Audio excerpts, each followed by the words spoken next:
একটা ব্যক্তির নাম বলছি, মনে রাখবেন।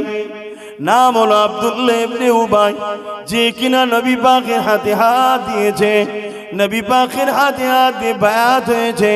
আর একটা ব্যক্তির নাম বলছি, যিনার নাম হলো আবু বকর সিদ্দিক, তিনিও নবী পাকের হাতে হাত দিয়ে বায়াত হয়েছে। দুজনই নবীর হাতে হাত দিয়েছে।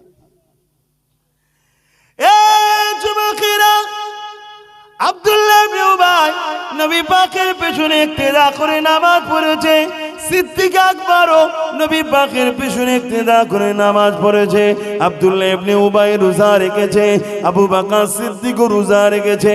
আব্দুল্লাহ ইবনে উবাই নবীর সঙ্গে হজ করেছে, সিদ্দিক আকবরও নবীর সঙ্গে হজ করেছে। আব্দুল্লাহ ইবনে উবাই নবীর সাথে জিহাদের ময়দানে গেছে, সিদ্দিক আকবরও নবীর সাথে জিহাদের ময়দানে গেছে। আব্দুল্লাহ ইবনে উবাই দান খয়রাতও করেছে, সিদ্দিক আকবরও দান খয়রাত করেছে। আব্দুল্লাহ ইবনে উবাইয়ের মাথায় টুপি, মুখে দাড়ি, জুব্বা, পাগড়ি সব রয়েছে। আবু বকর সিদ্দিকেরও এটা রয়েছে। কিন্তু সিদ্দিক আকবর দুনিয়া জমিন থেকে জান্নাতের সুসংবাদ পেয়েছে, আর আব্দুল্লাহ ইবনে উবাই জাহান্নামের ঘোষণা পেয়েছে। এর কারণটা কি? এর কারণটা কি? আবু বকর সিদ্দিকের নামাজ রয়েছে, আব্দুল্লাহ ইবনে উবাইয়ের রয়েছে। আবু বকর সিদ্দিক নবীর হাতে হাত দিয়েছে, আব্দুল্লাহ ইবনে উবাই হাত দিয়েছে। আবু বকর সিদ্দিক রোজা রেখেছে, হজ করেছে, আব্দুল্লাহ ইবনে উবাইয়েরও এটা রয়েছে। আবু বকর সিদ্দিকের দাড়ি, টুপি, পাগড়ি রয়েছে, আব্দুল্লাহ ইবনে উবাইয়েরও রয়েছে। কারণটা কি তাহলে রইল? পার্থক্য কোথায় রইল? এ যুবকেরা, তরুণেরা, বাবেরা, হযরত আবু বকর সিদ্দিককে জিজ্ঞাসা করা হয়েছে, হুজুরের কারণটা কি? হযরত আবু বকর সিদ্দিক বলল, শোনো, আব্দুল্লাহ ইবনে উবাইয়ের যা রয়েছে আমি আবু বকরের তাই রয়েছে, কিন্তু আমার যা আছে আব্দুল্লাহ ইবনে উবাইয়ের তাই নাই। আব্দুল্লাহ ইবনে উবাই নবীর হাতে হাত দিয়েছে, আমিও দিয়েছি। ওরও নামাজ আমারও নামাজ, ওরও রোজা আছে আমারও রোজা আছে, ওরও হজ আছে আমারও হজ আছে, ওরও দান খয়রাত আছে আমারও দান খয়রাত আছে, সব ওর যা আছে আমারও তাই আছে। কিন্তু মনে রাখবে, আমার অন্তরে, আমার হৃদয়ে নূর নবীর আদো ভালোবাসা, হাইয়া প্রেম আছে, যেটা আব্দুল্লাহ ইবনে উবাইয়ের নাই। এই জন্য আমি আবু বকর আল্লাহর জান্নাতের ঘোষণা পেয়েছি, আরো মুনাফিকি করে জাহান্নামী হয়েছে। কি বুঝলেন? বুঝতে পারছেন তো নাকি? একটু হ্যাঁ কি না বলেন, বুঝছেন তো নাকি? তাহলে কোনটা লাগবে আগে বলুন? তাহলে কেউ যদি বলে আমি কোরআন খুলে খুলে বলি, হুজুরের জীবনী বলা, আমি কোরআন আল্লাহর কথা। আরে আল্লাহর কথা তো অবশ্যই, কিন্তু কোরআনের বাস্তবটাই তো মুহাম্মাদুর রাসূল। জোরে বলুন সুবহানাল্লাহ। কোরআনটা তো রাসূলুল্লাহর উপর এসেছে, নবী তো সাহেবে কোরআন, কানা খুলুকুল্লাহুল কোরআন। তাহলে কেউ যদি কোরআন বুঝতে চায়, তাকে নবীর জীবনী দেখতে হবে, কারণ নবী যা করেছে কোরআন অনুযায়ী করেছে। জোরে বলুন সুবহানাল্লাহ।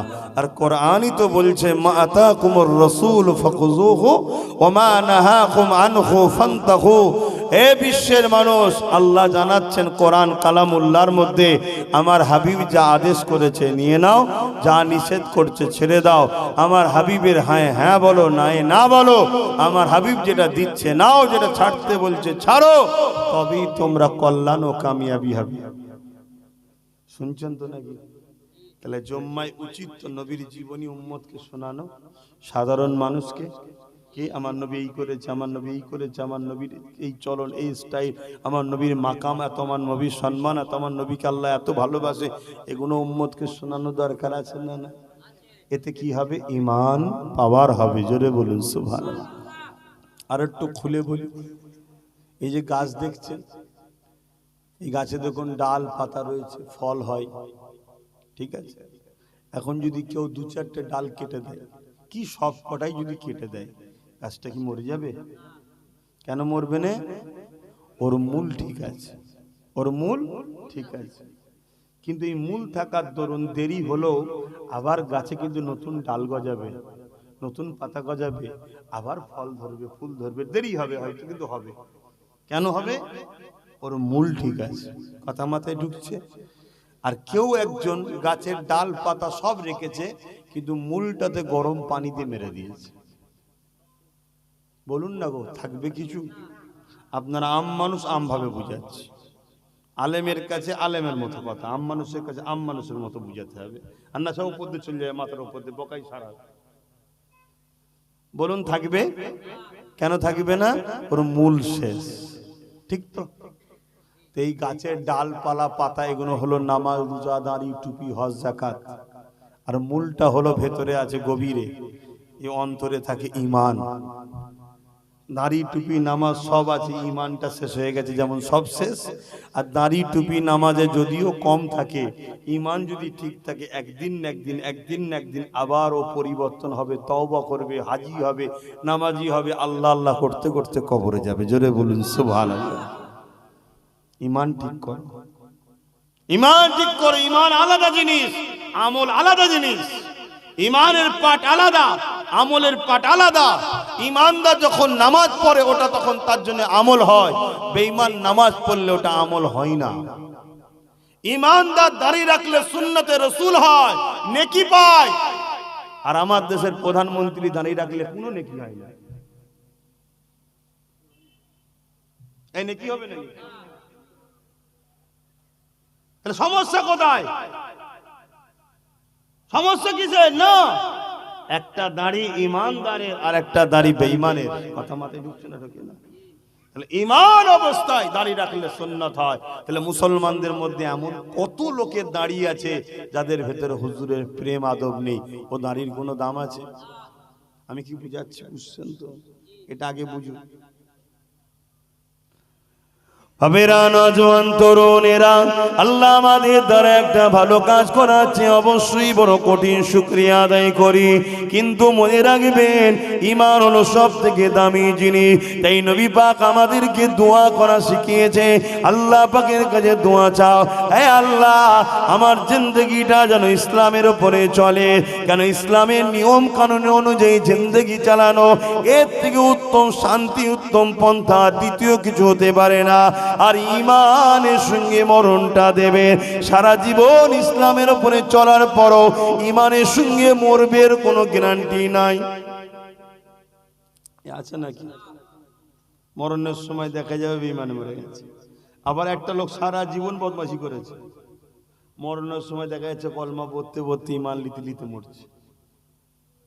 এই জন্য আল্লাহর কাছে দোয়া চাইতে, আল্লাহ আমাকে দিন ইসলামের জিন্দেগি দেন আর ঈমানের সঙ্গে মরণ দেন। আমার নবী শিখিয়েছে। শুনছেন তো? এ নওজোয়ানেরা, আল্লাহ নবীর মুহাব্বত ভালোবাসা হৃদয়ের মধ্যে আনেন। সাহাবী নামাজ ছাড়তে চাই না, যা চলে যায় চলে যায়, আমি নামাজকে ছাড়বো না। কিন্তু যখনই নবী পাকের কথা মনে পড়ে গেছে, সাহাবী সঙ্গে সঙ্গে নামাজকে ছোট করে দিয়ে সালাম ফিরিয়ে এলে মুহাজিরিন ভাইকে তুললে। মুহাজিরিন ভাই এমন করে লড়াই করতে লাগলো, শত্রুরা যখন পালিয়ে গেল, ওই সময় আনসারী সাহাবী সিনা থেকে তীরখানা বার করার চেষ্টা করতে লেগেছে, কিন্তু তীরে হাত দিতে দিচ্ছে না, তো যন্ত্রণা করছে। ওই সময় আনসারী সাহাবী বলে, হে আমার নবী পাকের ভাই সাহাবী রে, যখন আমি নামাজের মধ্যে ছিলাম তীর লেগেছিল, কোনো কষ্ট বুঝতে পারিনি। নামাজকে আমি এতই ভালোবাসি। একটা কথা বুঝাতে কি আলোচনা শুরু করেছিলাম, নামাজ তো আমরা পড়ি, যে নামাজ সাহাবারা পড়েছে এই নামাজ তো আমাদের নাই। তাহলে এক কাজ করো, আমি নামাজের মধ্যে আবার দাঁড়িয়ে যাই, তীর গুলো বার করে নেবে। আশা করছি আমি বুঝতে পারবো না। আনসারী সাহাবী আবার নামাজে দাঁড়িয়ে গেল। মুহাজিরিন সাহাবী তীর বার করতে লাগলেন, রক্ত চারিদিক দিয়ে ফিচকিরি দিয়ে বেরোতে লেগেছে। কিন্তু আনসারী সাহাবা একবার উহাও করে না, লড়ে না। কেননা নামাজের মধ্যে যখন তিনারা দাঁড়িয়ে যেতেন, আমার আল্লাহ পাকের সঙ্গে তিনাদের দিদার হতে লাগতো। যদিও বা তিনারা দেখতে না পারতেন, আমার আল্লাহ দেখছে এই ভয়ে তিনারা এত জড়সড় হয়ে থাকতো, তিনাদের ওপরে পাখি পক্ষী বসলো, বুঝতে পারা যেত না। তাই তীরগুলো কে বার করে নিল, আনসারী সাহাবী কিছুই বুঝতে পারল না। আরো জোরে বলুন সুবহান আল্লাহ। এই নামাজি যদি হতে চান সাহাবা হুজুরদের আদর্শে চলুন, সাহাবা হুজুরদের আদর্শে চলুন। সাহাবা হুজুরদের আদর্শ কেমন একটা কথা বলি, হ্যাঁ কি গো শুনবেন না? সাহাবা হুজুরদের আকীদা ঈমান শুনবেন না? অসুবিধা হচ্ছে যুবকদের? আল্লাহ নবী, নূর নবী, দয়ার নবী মক্কা থেকে হিজরত করে ইয়াসরিবে চলে গেলেন। দীর্ঘ বছর আর নবী মক্কায় আসতে পারেননি, কাবা তওয়াফ করা হয়নি। এক বছর নবী পাক সাহাবা হুজুরদের কয়েকজনকে নিয়ে মক্কা তওয়াফের, কাবা তওয়াফের উদ্দেশ্যে রওনা দিলেন। মন দিয়ে শোনেন, মন দিয়ে শোনেন। আজকে হাজির অভাব নেই, হাজির অভাব নেই, কিন্তু হাজির দিলে নবীর প্রেমের অভাব আছে। আর যে হাজির দিলে নবীর প্রেম নেই, আল্লাহর কুদরতি হাতে আমার জান, সে আল্লাহর শপথ করে বলছে হাজি জাহান্নামে যাবে। এত বড় কথা বলে যাচ্ছি, আমার কথা কি খারাপ লাগছে যে ছোট মুখে বড় বড় কথা বলছি? না, ছোট মুখ বড় মুখের কথা নয়, বড় মানুষের হয়ে কথা বলছি। ছোট মুখ বড় মুখ বড়তা নয় তো, কথাটা যার জন্য বলছি তিনি অনেক বড়, তার মতো বড় দ্বিতীয় আল্লাহ কাউকে করেনি। তিনি হলেন মুহাম্মদ রাসূল সাল্লাল্লাহু আলাইহি সাল্লাম। শোনো শোনো শোনো, আল্লাহ তোমার হজের মুখাপেক্ষী নয়, আল্লাহ চাই তোমরা আমার হাবিবের হও। হ্যাঁ, যে হাজি নবীকে দিলে রেখে হজ করে এসেছে, যেমন মায়ের পেট থেকে বাইর হয়েছিলাম কোনো গুনাহ ছিল না, ওই হাজির জীবনের গুনাহ মাফ করে বেগুনাহ বানিয়ে দেয়। জোরে বলুন সুবহানাল্লাহ, আরো জোরে বলুন সুবহানাল্লাহ। তাহলে হাজির সম্মান আছে না? না, কিন্তু কোন হাজির? যে ঈমানদার, যার দিলে হুজুর আছে, যে হুজুরকে ভালোবাসে, যে হুজুরের শান মর্যাদাকে রেখে পিয়ার করেছে। কেন এ কথা কোনো বলছি? আজকে আমাদের জানতে হবে।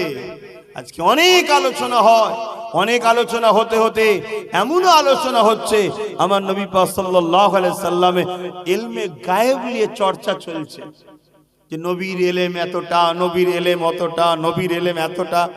আরে জালিম, তোর এলেম কতটা? তুই নবীর এলেম মাপতে নেবেছিস?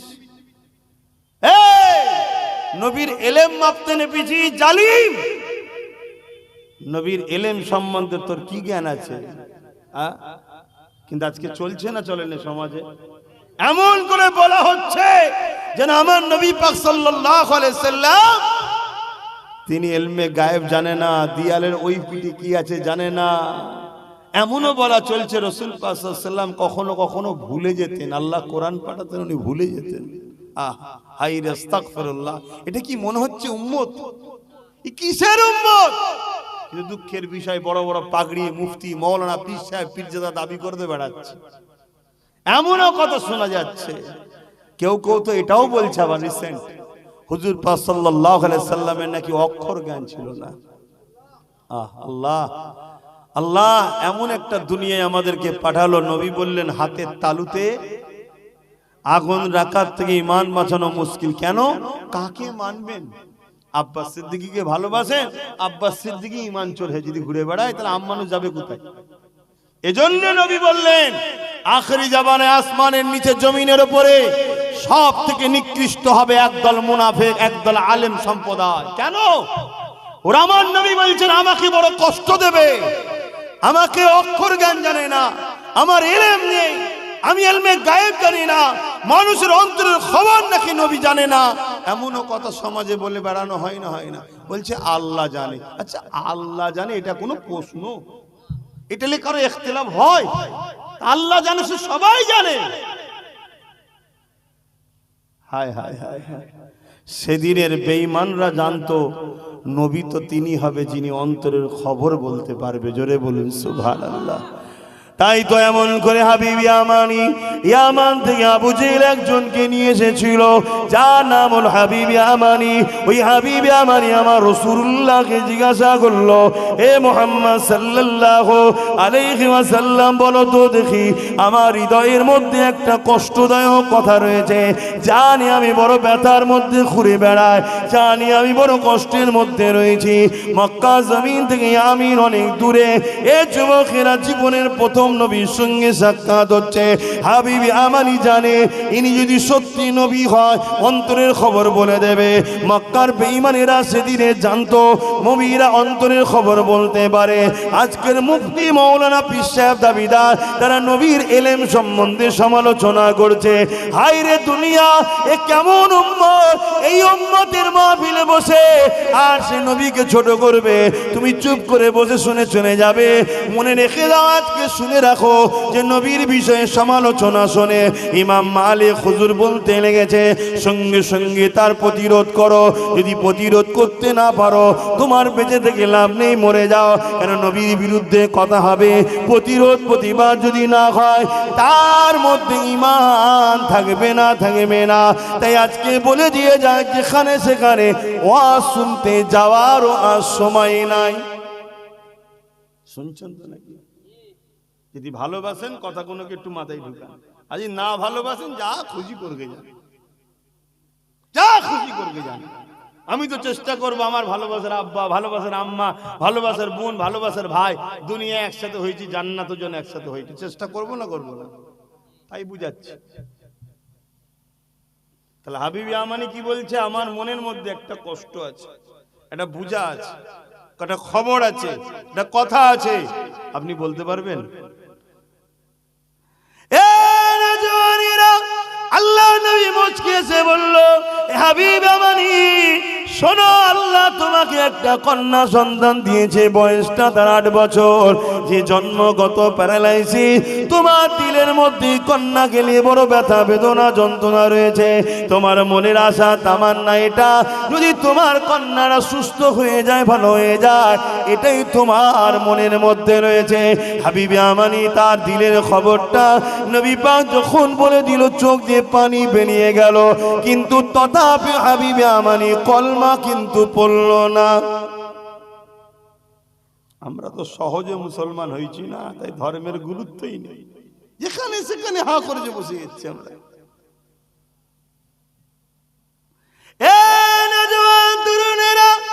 আল্লাহ নবী নবী দয়াল নবীর কাছ থেকে হাবিব আমানি বিদায় নিয়ে চলে যায়। যাবার পরে নিজের সামনে সে হাবিব আমানের দিকে রওনা দিয়েছে। এদিকে আমানি যখন পৌঁছে যায়, অনেক দিনের রাস্তা, এখনকার সময়ের মতো তো যাতায়াতের সুযোগ ছিল না। আমানি পৌঁছে যাবার পরে ঘরের দরজায় যখন ডাক দিয়েছে, দরজা যে খুলতে এসেছে, ওই দরজা যে খুলেছে ওটা হল হাবিব আমানির কন্যা সন্তানটা। হাবিব আমানির চোখ বড় বড় হয়ে যায়, অবাক হয়ে দেখতে লেগেছে, আমি ঠিক দেখছি না ভুল দেখছি। ওই সময় দেখতে লেগেছে না ঠিকই দেখছি, এটা আমার কন্যা। যে কন্যাটা প্যারালাইসিস জন্মগত, চলতে পারতো না, দাঁড়াতে পারতো না। আজ আমি হাবিব আমানি কি দেখছি, আমার কন্যা আজকে সুস্থ এবং নিজে পায়ে হেঁটে হেঁটে দরজা খানা খুলে দাঁড়িয়ে আছে। যুবকেরা, তরুণেরা, হাবিব আমানি জিজ্ঞাসা করে, মারে কি ব্যাপার, তোমার কি অবস্থা, কি করে হলো? ওই কন্যা তখন বলতে লাগে, বাবা একদিন রাত্রিরে আমি ঘুমিয়েছিলাম, একজন নুরানি ব্যক্তি এসে এমন করে আমাকে বলে, মারে উঠে দাঁড়াও। আমি বললাম উঠতে পারি না। উনি বলতে লাগলো, মারে দিল থেকে একবার মেনে নাও লা ইলাহা ইল্লাল্লাহ মুহাম্মাদুর রাসূলুল্লাহ। এটা বলার পরে বলল, মারে এবারে বিসমিল্লাহ বলে দাঁড়াও। আমি যে বিসমিল্লাহ বলে দাঁড়ালাম, আমি দাঁড়াতে পারলাম, চলতে পারলাম, এমন করে কেমন করে আমি হাঁটতে শুরু করে দিলাম। হাবিবে আমানি চোখ দিয়ে পানি গড়াতে লেগেছে। ওই মহিলাটা বলতে লেগেছে, কন্যা বলতে লেগেছে, বাবা জান একটা কথা তিনি বলে গেছে আপনাকে জানাবার জন্যে, যে তোমার বাবা এলে জানিয়ে দিও খুবই শিগগিরই তোমার আব্বা হাবিব আমানি তিনিও এই কালেমা খানা পড়ে নেবে। আরো জোরে বলুন সুবহান। যুবকেরা, তরুণেরা, হাবিবে আমানি মেয়েকে জিজ্ঞাসা করে, মার একটু বর্ণনা দা ওই নুরানি ব্যক্তিটাকে কেমন দেখতে ছিল। হাবিবে আমানিকে তার কন্যা বলে। হাবিবে আমানি শোনে কান দিয়ে, আর চোখটা বন্ধ করে ওই আবু কুবাইস পাহাড়ের ধারে আমার নবীর সঙ্গে যে কথা হচ্ছিল, আমার নবীর সঙ্গে হাবিবে আমানি মিলায়। কন্যা বলে আর চোখ বন্ধ করে মিলায়। মিলতে মিলতে মিলতে হাবিবে আমানি দেখাইল এটা অন্য কেউ নয়, জিনার দরবার থেকে আমি এলাম, যিনি আগুনের ইশারা করে চার টুকরো করে আমায় দেখিয়েছিল। এটা হলো সেই মুহাম্মাদুর রাসূলুল্লাহ। আরো জোরে বলুন সুবহান।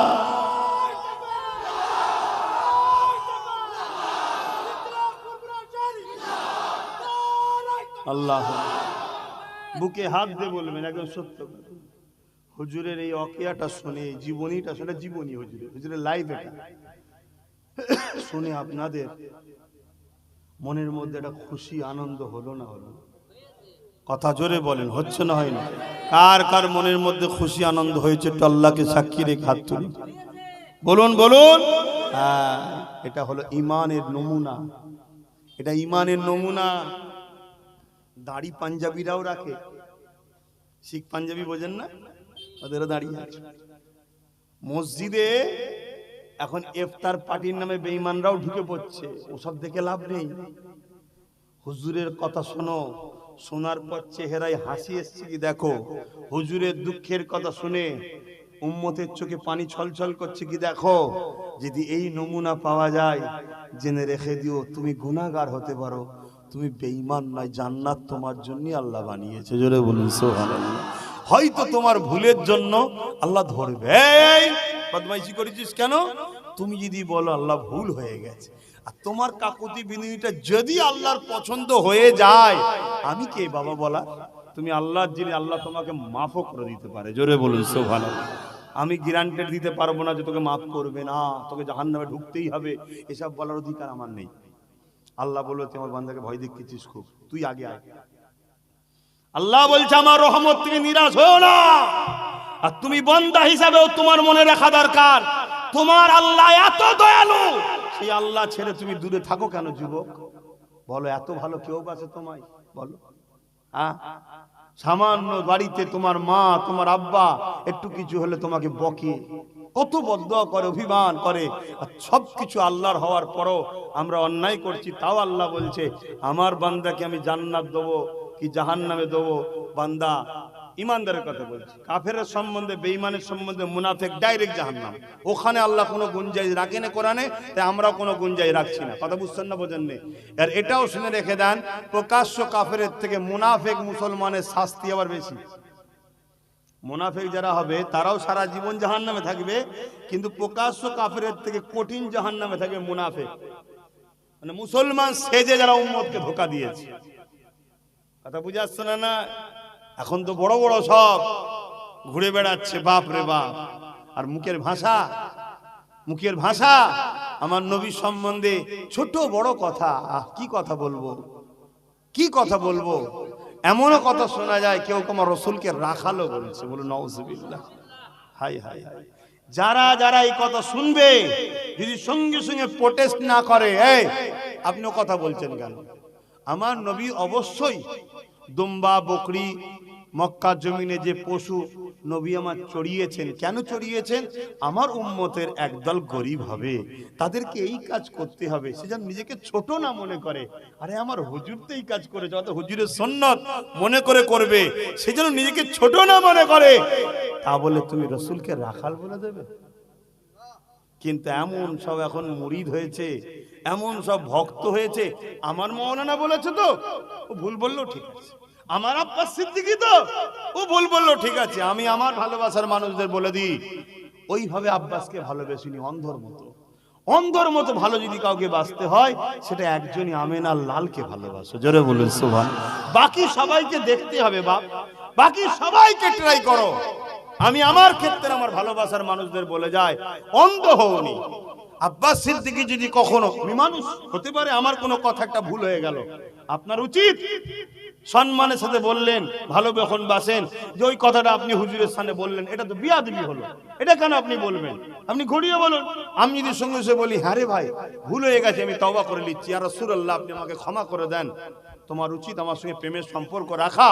আর তখন যদি বলি না আমি ঠিক বলেছি, তখন তোমার উচিত আমাকে ছেড়ে দেওয়া। কেন আব্বাস আগে নয়, নবী আগে? কিন্তু এখন ভক্ত এমন হয়ে গেছে, আমার হুজুর বলেছে ভুল বললেও ঠিক, আমার মুফতি বলেছে ভুল বললেও ঠিক, আমার বক্তা যখন বলেছে ভুল বলল। আরে মাওলানা মুফতি মাওলানা দিয়ে, পীর সাহেব দিয়ে হুজুর বাঁচুনি, হুজুরকে সামনে রেখে সবাইকে বাঁচুন।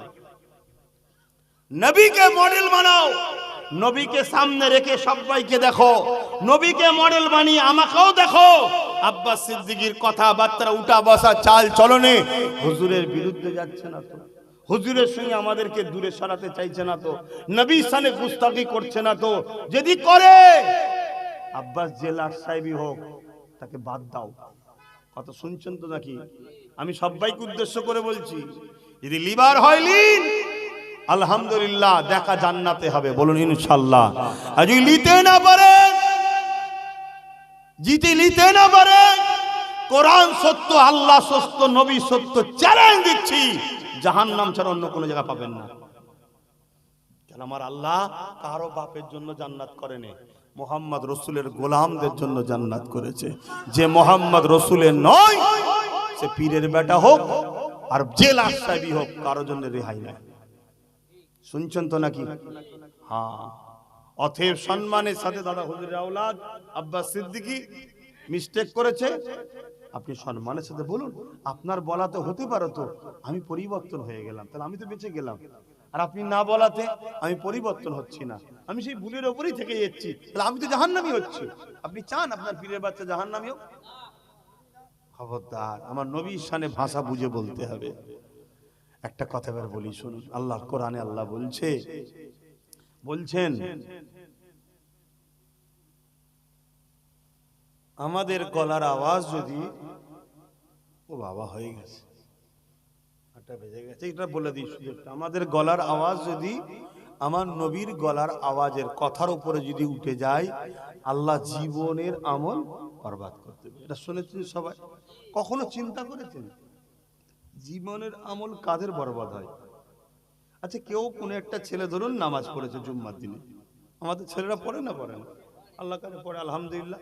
তোমার ভাইদের বলো 5 ওয়াক্ত পড়ো, 5 ওয়াক্ত পড়ো, আল্লাহকে সেজদা দাও, তোমার অন্তরে শান্তি পাবে।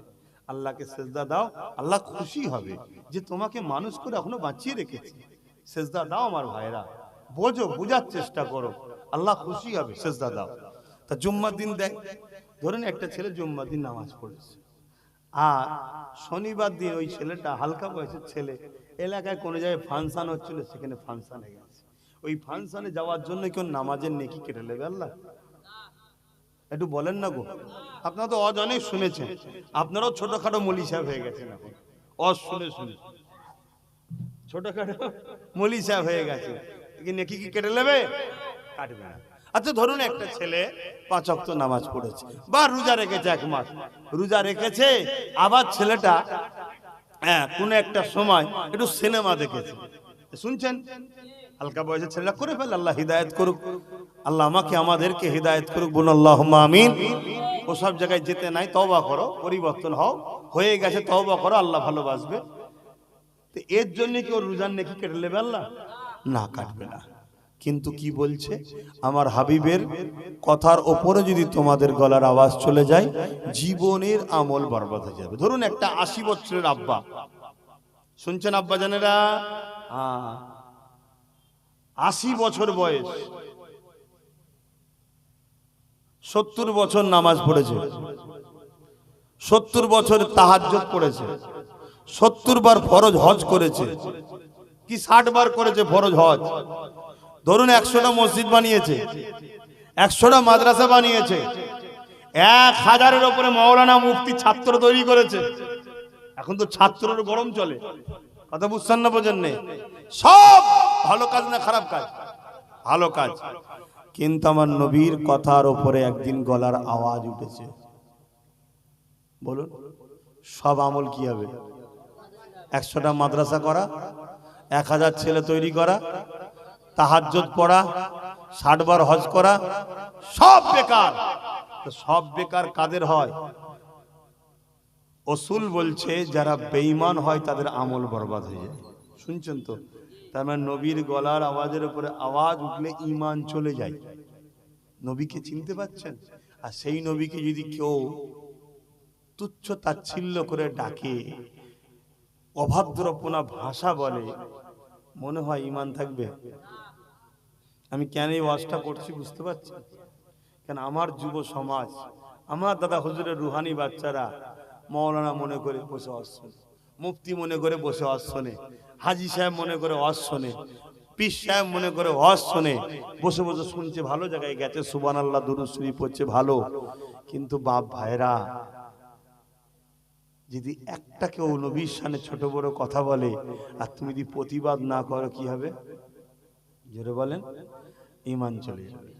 আমি এই জন্য বলছি, তবে সেদিন বেশি দূর নয়, সেদিন বেশি দূর নয়, এই মাহফিলগুলো বন্ধ করে দেওয়া হবে। কথা বুঝে আসছে? আল্লাহ আমাদেরকে হিদায়াত দেন, নবীর প্রেম ও আদব আমাদের হৃদয়ে আল্লাহ ভরিয়ে দেন। বোন আল্লাহুম্মা আমিন। আল্লাহ নবীকে কতটা ভালোবাসতে হবে। লা ইউমিনু আহাদুকুম হাত্তা আকুনা হাব্বা ইলাইহি মিন ওয়ালিদিহি ওয়া ওয়ালাদিহি ওয়ান নাসি আজমাইন। অপর হাদিস শরীফ, লা ইউমিনু আহাদুকুম হাত্তা ইয়াকুনা আল্লাহু ওয়া রাসূলুহু আহাব্বা ইলাইহি মিম্মা সিওয়াহুমা। অপর হাদিস শরীফ, সালাসুন মান কুন্না ফীহি ওয়াজাদা বিহিন্না হালাওয়াতাল ঈমান মান কানা আল্লাহু ওয়া রাসূলুহু আহাব্বা ইলাইহি মিম্মা সিওয়াহুমা ইলা আখিরিল হাদিস। এ যুবকেরা, তরুণীরা, বাপেরা, সব হাদিসের একটাই লক্ষ্য, একটাই রাস্তা। জমি জায়গা, টাকা পয়সা, ঘর বাড়ি, ছেলে পুলে, বাপ মা সন্তান সবকিছু থেকে, এমনকি নিজের জানের থেকে যে বেশি রাসূলুল্লাহকে ভালো না বাসতে পারবে, আল্লাহ নবী জানিয়ে দিল সে পাকা কাঁচা নয়, ঈমানদারি নয়। অনেকে বলে পাক্কা ঈমানদার হতে পারবে না, পাকা কাঁচা নয়, ঈমানদারি নয়। শুনছেন তো নাকি? সব কিছুর থেকে নবীকে বেশি ভালোবাসতে হবে। একদিকে নবী আর একদিকে আপনার জান। আপনি জান দেবেন না নবী ধরবেন? আপনাকে জানটা দিতে হবে, তবে ঈমানদার। নবী ছাড়লে হবে না। একদিকে আপনার স্ত্রী, পরিবার, বাচ্চা, জমি জায়গা, টাকা পয়সা, আর একদিকে হুজুর, পরীক্ষা হচ্ছে, আপনাকে এইটাকে তাক করতে হবে, হুজুরকে ধরতে হবে। এই ঈমান যার আছে, এই মহব্বত যার আছে, সে হলো ঈমানদার। এক কথা বুঝছেন? এখন এবার চিন্তা করুন আমাদের কি অবস্থা। চিন্তা করুন আমাদের কি অবস্থা। না, আমরা চিন্তা করলে উত্তর পাবো না। হযরত ওমর ফারুক যখন এই হাদিসটা রাসূল বলছেন, বসে আছে মজলিসে, ওমর ফারুক হুজুর উঠে দাঁড়িয়ে গেলেন, ইয়া রাসূলুল্লাহ, হাবিবাল্লাহ, হুজুর আমি আপনাকে সব কিছুর থেকে বেশি ভালোবাসি, ইল্লা মিন নাফসিন, জানের থেকে নয়। শুনছেন তো নাকি? সব দুনিয়া কায়নাতে যা আছে, বউ, ছেলে পুলে, জমি জায়গা, সব থেকে বেশি ভালোবাসি হুজুর, জানের থেকে নয়। আল্লাহ নবী বলে, ওমর হবে না, জানের থেকে বেশি ভালোবাসতে হবে, না ঈমানদার হওয়া যাবে না। ওমর ফারুক চুপ হয়ে গেলেন। কিছুক্ষণ পরে মাথা তুলে বলছি, ইয়া রাসূলুল্লাহ, আমি সাক্ষ্য দিচ্ছি আমি জানের থেকেও আপনাকে বেশি ভালোবাসি। জোরে বলুন সুবহানাল্লাহ। সাহাবারা জিজ্ঞেস করছে, ভাই ওমর, আপনি কথা প্রথম না বলে দ্বিতীয় বললেন কেন? আমি চিন্তা করলাম যে রে, সত্যি তো আমি হুজুরকে জানের থেকে তো বেশি ভালোবাসি। কেন হুজুরের উপরে কেউ যদি আঘাত দেয়, ওমর তো নিজেকে ঢাল করে দেয় হুজুরের, আমার জান যাই যা হুজুরকে না লেগে যায়, এটাই তো হুজুরের জানের থেকে বেশি ভালোবাসা। জোরে বলুন সুবহানাল্লাহ। আমরা হয়তো চিন্তা করলে উত্তর পাবো না, মনে হয় আমরা মনে পারিনি। না, কাল যদি তোমার সামনে, তোমার এলাকায় নবীর মাদ্রাসা মসজিদকে ভাঙতে আসে, আমি বলে যাচ্ছি, তোমার মতো প্যান্ট শার্ট পরা দাড়ি চাচা, হাজারো লক্ষ যুবক বুলেটের গুলির সামনে দাঁড়িয়ে যাবে, আল্লাহ নবীর ঘরকে মিটাতে দেবে না। এটাই তো জানের থেকে বেশি ভালোবাসা। জোরে বলুন সুবহানাল্লাহ। তুমি বুঝতে পারোনি নিজেকে। এই তো 5 জন যুবক ছেলে সাম্বাল মসজিদের জন্য জান চলে গেল। কথা মাথায় ঢুকছে? আমরা ভালোবাসি, আর এই ভালোবাসার জন্যই তো আমাদেরকে মিটাতে এখনো কিন্তু এই ভালোবাসা কেটে লিবার চেষ্টা চলছে না, চলে না। এই ভালোবাসা আমাদেরকে ইজহার করতে হবে, প্রকাশ করতে হবে। কি প্রকাশ? যারা হুজুরের আমরা তাদের, যারা হুজুরের নয় আমরা তাদের নয়। সেই যদি বড় কোরআনের পণ্ডিত হয় ঠিক আছে, ঠিক আছে, ভালো কথা, কিন্তু হুজুরের নয় আমরা নয়। বড় মুফতি হুজুরের নয় আমরা নয়, বড় মুহাদ্দিস হুজুরের নয় আমরা নয়। পীর সাহেব, পীরজাদা, খানকা সাহেব যাই দাবি করো, কথা শুনছেন তো নাকি? বাড়ি গেলে কুরমা, পোলাও, চিকেন যাই খাওয়া, হুজুরের নয় আমরা নয়। এর মধ্যে আকীদা আমাদের তৈরির দরকার আছে না নাই? আমার এই কথাই কারা একমত? একটু হাত তুলে আল্লাহকে সাক্ষী রেখে দেখাবেন। আল্লাহকে সাক্ষী রেখে লম্বা হাত তুলবেন। মুনাফিকি নয় তো, মুনাফিকি নয় তো। আজ থেকে নিজেকে ক্যালকুলেশন করুন। যদি বাঁচতে চান আর এর উপরে আমল করুন, আপনার দুনিয়াবি জিন্দেগিও দেখবেন পরিবর্তন হবে, আখিরাতের জিন্দেগিতে কল্যাণ তো অবশ্যই আছে। এই উপরে যখন আমল করবেন, আপনাকে দুনিয়াতেও কোনো মুনাফিক লিডার ধোঁকা দিতে পারবে না, আর কোনো ছদ্মবেশী মুফতি, মাওলানা, পীর সাহেব, পীরজাদাও ধোঁকা দিতে পারবে না। যখন আপনি মডেল হুজুরকে বানিয়ে নেবেন, আব্বাস সিদ্দিকও ধোঁকা দিয়ে পার পাবে না। কথা মাথায় ঢুকছে না, ঢোকে না? তা হুজুর প্রিয় না জান প্রিয়? হুজুর প্রিয়। এ জান আল্লাহ দিয়েছে, কিন্তু জান দিয়ে আল্লাহ বলেন আমি তোদের উপরে এহসান করেছি, কিন্তু হুজুর দিয়ে আল্লাহ বলল তোদের উপরে এহসান করলাম। জোরে বলুন সুবহানাল্লাহ। ওই এহসান চুকাবার জন্য আজ আমরা ভালোবাসার ইজহার দেখিয়ে আমরা একটু সাক্ষী দেব।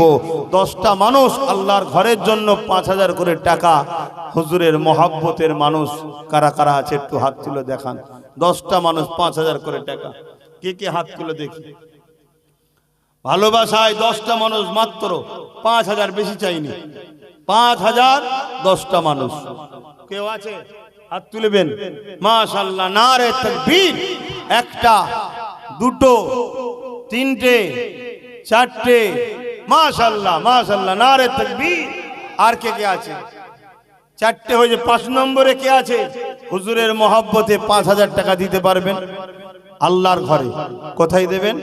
আল্লাহর ঘর কমপ্লিট হয়েছে, শুরু হবে কাজ। আরে তোমার আমার ঘরে সারা বছর কাজ আছে না নাই? এক কথা বলেন, সারা বছর খরচ আছে না নাই? তোমার আমার ঘরে সারা বছরে লাখ লাখ টাকা খরচ, তাহলে আল্লাহর ঘরের খরচ আছে না নাই? আমরা তো এইভাবেই তৈরি করি, কিন্তু আজকে জালিম হুকুমতরা এভাবে আমাদের খোদার ঘরকে মিটাতে চাইছে। ভালোবাসার ইজহার দিয়ে বলো, 5 নম্বরে কে দেবে 5000 টাকা? যে আমি দেবো 5000 টাকা আল্লাহর ঘরে। কে আছে? এখন যদি সময় কাছে না থাকে 2 দিন পরে দেবেন, কিন্তু বেশি দেরি করবেন না। 1-2 মাস সব কাজই হচ্ছে, আর আল্লাহর রাহে দিবার বেলায় হবে না। হ্যাঁ, পকেটে 10,000, 20,000, 30,000 মোবাইল, প্রত্যেকটা বাড়িতে ওষুধের দোকান, পার মাসে 5,000, 7,000 টাকা করে ওষুধ, কম বেশি সবার বাড়িতে। ভুল বলছি নাকি? হ্যাঁ, তা বলেন। মাশাআল্লাহ, নারে তাকবীর, নারে দিবে। 5টা মানুষ হয়ে গেছে, মোট 10টা চেয়েছি, আর 5টা মানুষ দরকার। আশা করছি দেবে, কষ্ট দেবেন না, একটু তাড়াতাড়ি বলুন। এই 5টার মধ্যে প্রথমে কে হাত তুলে দেখি? শোনেন ভাই, মসজিদের দায়িত্ব নিয়েছি আমি, আপনাদের ভাই, আপনাদের ছেলে। আপনাদের কি হিংসা হচ্ছে, রাগ হচ্ছে, ব্যথা হয়েছে? ওই মাদ্রাসার দায়িত্ব নিয়েছিলাম, করেছি, আল্লাহ করিয়েছে, এখনো চলছে, ও তো শেষ নেই। মসজিদেও দায়িত্ব নিয়েছি, আল্লাহ কারে আমার আব্বাস ভাই তার এলাকার মানুষদের নিয়ে হু করে কাজ হয়ে গেছে। বলুন মারহাবা, বলুন মারহাবা। আমি কিছু দিয়েছি কি না দিয়েছি আপনাদের শোনাবো না, ও আল্লাহ জানে। কথা বুঝে আসছে? আল্লাহ জানে। তবে হ্যাঁ, মনে রাখবেন, আল্লাহ যে আমার টাকাকে পছন্দ করে, এটা আমার জন্য বড় খোশ নসিব। কি বললাম বুঝতে পারছেন না? কেন আমি তো মায়ের পেট থেকে কিছু নিয়েছিলাম নাকি? আরে পরনায় তো কাপড়ও ছিল না, সব তো আমার আল্লাহ দিয়েছে। এ গাড়ি, এ বাড়ি, এ ইজ্জত, এ সম্মান, এ জনপ্রিয়তা, সব কোটি কোটি টাকা আল্লাহ দিয়েছে। কথা বুঝছেন না? কিছু নিয়ে এসেছিলাম, আর কিছু নিয়ে যাব নাকি? শুধু ইজ্জতটা বয়স হয়ে গেছে তো, তাই একদম উলঙ্গ পড়ালে কেমন লাগে, তাই একটু কাপড়টা পড়াবে। আর না, ওখানেই মনে নামতে পাঠিয়ে দিতে, কিন্তু বড় তো এজন্য একটু অসভ্যতা লাগবে, ইসলামের সিস্টেমও আছে, কাফনটা একটু পরিয়ে দেবে। তাও ওখানে বলবে মরা যখন বেশি দামি দিয়ে কি হবে, কমা দামে দে বাপ, কি সব রয়ে যাবে। আমি 10টা মানুষ চেয়েছি, 5টা হয়েছে। 6 নম্বরে আল্লাহর কোন বান্দা হাত তুলে বলবেন যে আমি 5000 টাকা দেবো ভাইজান, কি বাবাজি আমার নামটা লিখে নেন, পরে দেবো খনি আমি। আর কেউ লড়লে চললে হবে না। অনেকে আছে দেখেছি, যতক্ষণ হজ করছি সব ঠিক আছে, যেই কালেকশনের কথা বলা হয় বেশি নয়, 2-10টা 15টা কথা বুঝে আসছে। আমি 2-10টা 15টাকে বলবো, তোমাদের যদি এতই অসুবিধা হয় আসবে না, আব্বাস সিদ্দিকীর মাহফিলে আসবে না। কেন? এটা অভদ্রপনা। আজ 15টা, তোমার দেখা দেখি কালকে আমার 5টা ছেলে বিয়াদব হবে। কথা কি খারাপ লাগছে যুবকদের? কেন? আমি তো খোদার ঘরের খেদমত করছি। এ তো 5000 টাকা তুলছি নি যে আমার ঘর তৈরি করবো, দে তুলছি নাকি? বলেন আপনি কি দেবেন?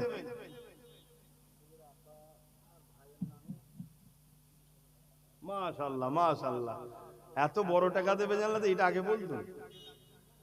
আমার ভাই বলি, কেন না আব্বাকে চাচা বলতাম, বেচারি ইন্তেকাল হয়ে গেছে। আমাদের এখানে যে খানকা আছে, খানকার জায়গায় নেড়াই দিয়েছে সব ভাইরা, একজন মুরব্বী বেঁচে আছে। কথা বুঝে আসছে তো? যাক, এবং তিনার ভাইয়ের স্মৃতি তো, আব্বাও ভাইয়ের দোয়া সবরেশনের উদ্দেশ্য করে 30,000 টাকা দিয়েছে। আল্লাহ কবুল করে, বলুন আল্লাহুম্মা আমিন। আরো জোরে বলুন আল্লাহুম্মা আমিন।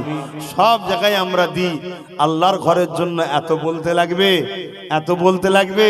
আর 5টা ভাই আছে, এই 5টার মধ্যে এই সর্বপ্রথম কে হাত তুলে দেখি, বলুন কে হাত তুলবেন? এই 5000 টাকা দেবো, 5টা ভাই লোবো, 5টার মধ্যে সর্বপ্রথম কে হাত তুলে দেখি।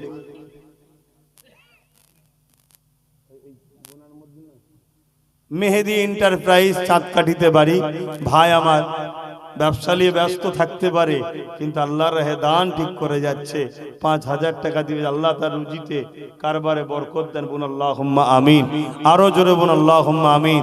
6টা হয়েছে আমাদের এই মিনহাজ, ও তো আল্লাহ কারে সব জায়গায় শরীক হয়, আল্লাহ রুজিতে কারবারে বরকত দিবুন, আল্লাহুম্মা আমিন। কথা বুঝে আসছে? আমাদের তোর আব্বার নাম সেই মিন্টুটাই জানি, কি ভালো নাম বল, হ্যাঁ লিয়াকত আলী, কিন্তু মিন্টু বাবাজি বললেই সবাই চিনবে। আবার ভাই আমার, যখনই নামটা লিখছে হেরাটা আমার নজরে পড়ে।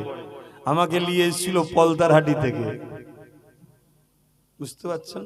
আল্লাহ লাশ দিয়েছে, আল্লাহ তার আখিরাতেও কামিয়াবি দান করেছে, বলুন ইনশাআল্লাহ। হ্যাঁ, ছোটখাটো মনে করুনি, বয়স হালকা হতে পারে, অত হালকা হবে লিওনি, এতটুকু বলে যাচ্ছি। আল্লাহ অনেক দয়ালু, নবী বংশের বাচ্চাদের জন্য দাঁড়িয়েছে, এমনি দাঁড়াইনি। কি ইন্টারেস্ট আছে ওর বাপের সঙ্গে আমার কিসের সম্পর্ক? কিন্তু না, আমার নবীর খানদানের ছেলে, আমার দাদা হুজুর বিহারি চলে গেল, এটাই তো দরদ। আরো অনেকে গেছিল, সবাই এর যা যা পাবে, চিন্তা করো না। তো যাক, ওনার বড় ছেলে সেও 5000 টাকা মসজিদের জন্য দেবে, আল্লাহ কবুল করে, বোন আল্লাহুম্মা আমিন। আর কে কে যেন হাত তুলেছিলেন? এখানে কে হাত তুললো বলেন? কি নাম বলেন? আসেদ, কাসেদ না আসেদ?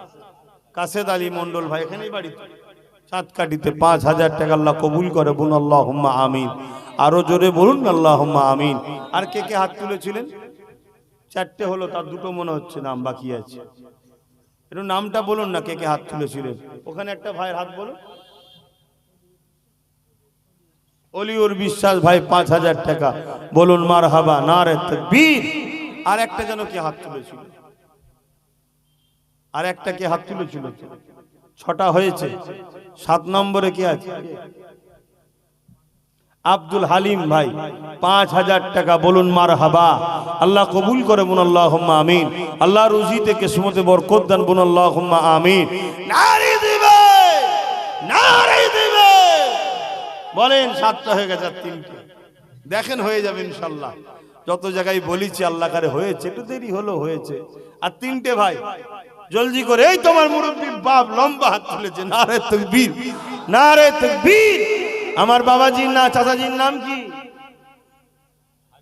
হাজি আলহাজ ঈসা বিশ্বাস সাহেব, 5,000 টাকা বলুন জিন্দাবাদ, নারে তাকবীর। দেন বাপ, আমরা গভর্নমেন্ট থেকে টাকা পাই না, সবই তো জানো, আমরা আমাদের নিয়ে করি। ধর্ম করতে গিয়ে সরকারের টাকার প্রয়োজনও আছে বলে মনে হয় না। ধর্ম নিজের মেহনতে করো, সে ধর্মের গুরুত্ব থাকবে।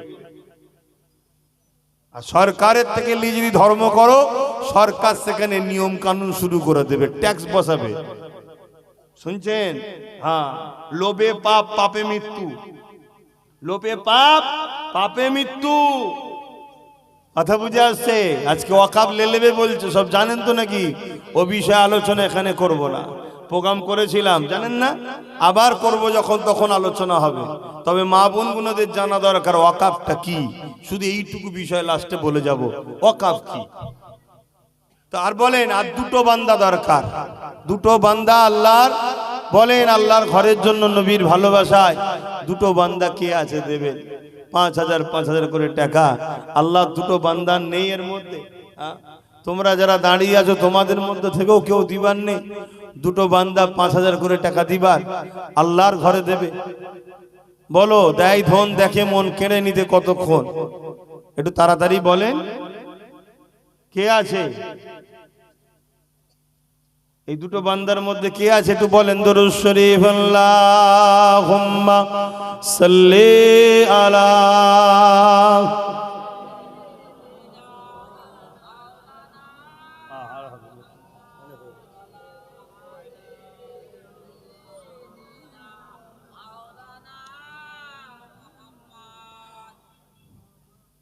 বলেন না ভাই, সময় হু করে চলে যাচ্ছে।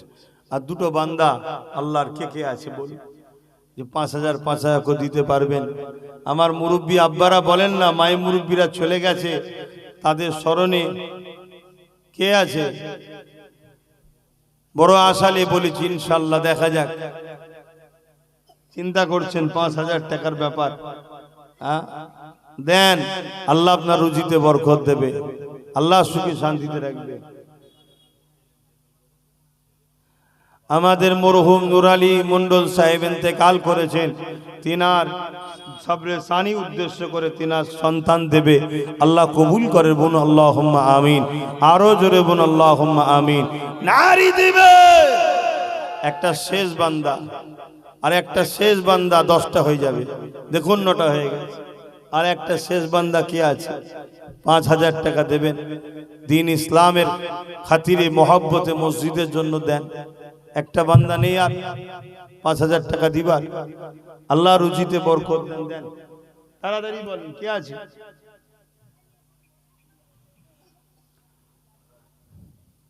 সকলে বিসমিল্লাহ শরীফের সঙ্গে 11 বার দরুদ শরীফ, 3 বার সূরা ফাতিহা, 10 বার সূরা ইখলাস তেলাওয়াত করুন। দোয়া চাওয়া হবে, কেন সময় হয়ে করে চলে যাচ্ছে। এতক্ষণ সময় দেয়া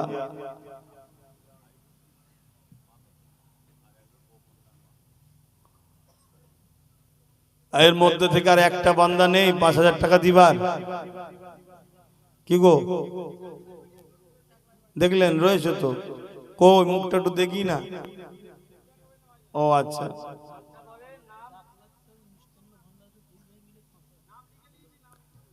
বললে অসুবিধে আছে জানি, হলো অনেক সমস্যার মধ্যে আছে। কি দিন এসে গেল, এই কাফের মুনাফিকদের অত্যাচারে আমাদের দান খায়রাত করেও শান্তি নেই। চাকলাই বাড়ি একজন 5,000 টাকা দেবে, আর একজন চাকলা থেকে ভাই ভাই মিষ্টান্ন 2 ভাই মিলে 5,000, আর আপনার ওখানে দুজন, একজন গোপনে দেবে 5,000, আর একজন সাইফুদ্দিন ভাই 5,000। আল্লাহ দানকে কবুল করে বোন আল্লাহুম্মা আমিন। নারে তাকবীর, নারে দিবে। আল্লাহ সকলের কিসমতকে বড় করেন, বোন আল্লাহুম্মা আমিন। ভাইয়ের আমার, অবশ্যই মেহনত করে ইনকাম করতে হয়। মনে রাখবেন, যতক্ষণ না আপনি আপনার মেহনতের জিনিস আল্লাহর রাহে না কুরবানি করছেন, দান করছেন, আপনি আল্লাহর প্রেমিক, নবীর প্রেমিক দাবি করছেন বাকি করে। আল্লাহ পাক তো ইব্রাহিম আলাইহিস সালামকে নিজের সন্তানকে চেয়েছিল যে আমার রাস্তায় কুরবানি করো। ইব্রাহিম সাল্লাম নিজের সন্তানকে কুরবানি করে দিয়েছে। জোরে বলুন সুবহান।